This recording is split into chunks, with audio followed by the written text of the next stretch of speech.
from the past. Wow. I'm wearing my brag rag. We didn't have fancy brag rags. We just took ribbon and made a brag rag. I'm also wearing my pin-on from my homecoming in 1969. My assembly made these for everyone who attended. And I'm also carrying my swap. My uncle made 500 of these for me when I was Grand Worthy Advisor to swap with the other girls. It was a little gavel, and it really worked. The 60s, what an incredible decade. From the very highs of having a man walk on the moon to the very lows of seeing our President John Kennedy assassinated. Our country was in a time of change. Protests over the Vietnam War, the beginning of the construction of the Berlin Wall, and the assassination of Martin Luther King Jr. changed lives and opinions and attitudes forever. The 60s, what an incredible decade. Music took on a whole new format with the Beatles coming to America.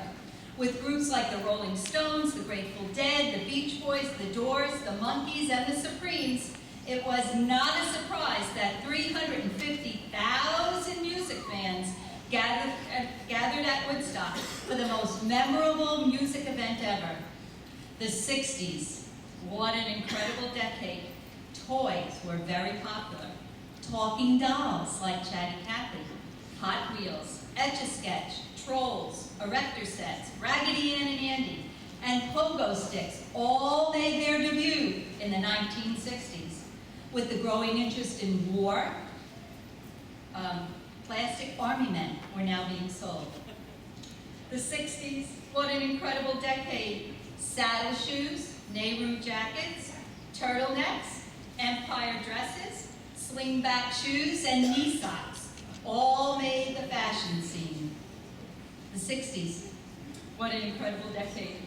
If you watch TV, you were a fan of Bonanza, The Andy Griffith Show, Bewitched, Hogan's Heroes, Route 66, The Brady Bunch, Flipper, Gilligan's Island, or Mr. Ed, the Talking Horse. The Flintstones were first shown in the 1960s. It was a great time on TV. There was no sex, drugs, or violence. And I still watch it. My family makes fun of me, but I still watch those shows. The 60s, what an incredible decade. Gas cost between 25 and 35 cents a gallon. Bread was 20 cents, and you went to the movies for $1.50. The 60s, what an incredible decade. But the biggest news, even bigger than the World's Fair being in New York City, or the first Mustang being built, or Pampers being introduced for the first time, was Michelle Helm being named Grand Worthy.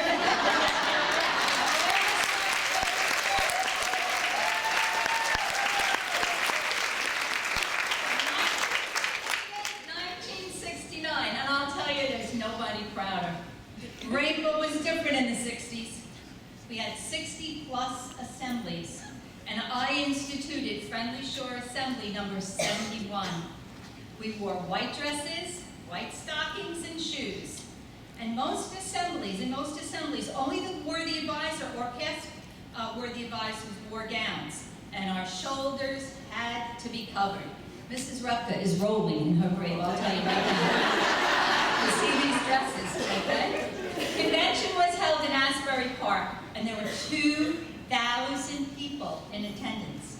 Assemblies hired buses to transport the girls to Asbury Park. We did not apply for a grand office.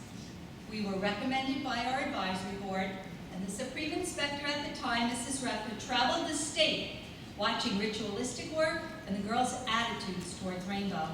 Your grand appointment at convention was a total surprise. Your mother, advisor, and your parents made sure that your gown got to convention. And we received one and only one grand office in the 60s. And we were thankful for whatever office we were given.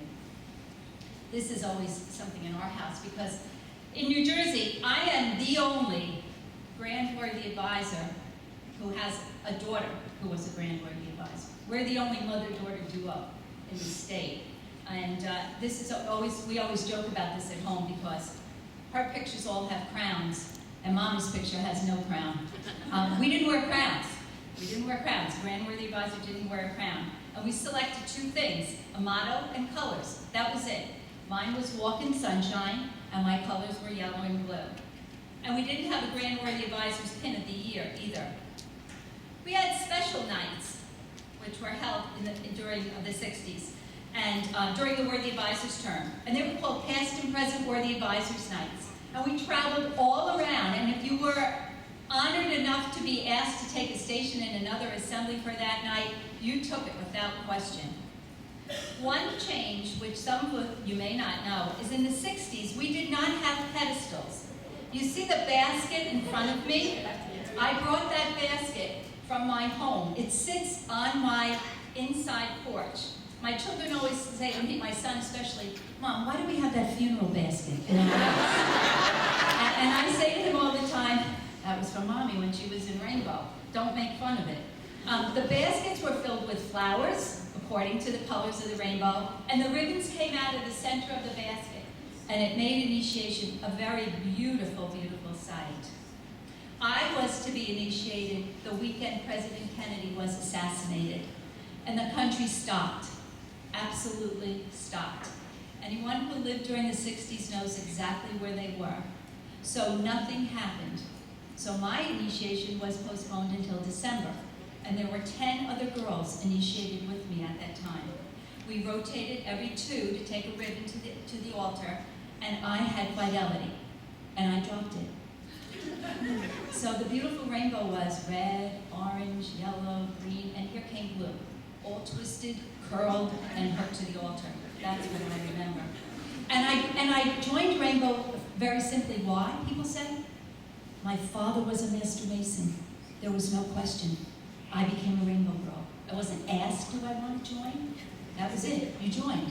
Your father was a mason. And I am proud, very proud of my Masonic heritage. One thing that has not changed since the 60s is the importance of ritual and the lessons that we learn. These lessons, girls, stay with you forever. Some of them you don't fully realize until you become the wife and mother of a home. But perhaps the most important thing that has remained the same from the 60s is the friendship and universality of Rainbow. You're going to belong to many organizations in your life. There you make friends. Here you make sisters. And there's nothing like a sister. She's the one to whom you can share your joys, your sorrows, and your secrets. And she's the one who stands by you when no one else does. And she's the one who's genuinely happy for whatever you accomplish. When I see girls in Rainbow being in each other's weddings, when I see girls in Rainbow being the godmothers for each other's children, it touches my heart. Though the 60s were a time of change, I'm thankful that some things in Rainbow remain the same. The 60s, what an incredible decade. Thank you.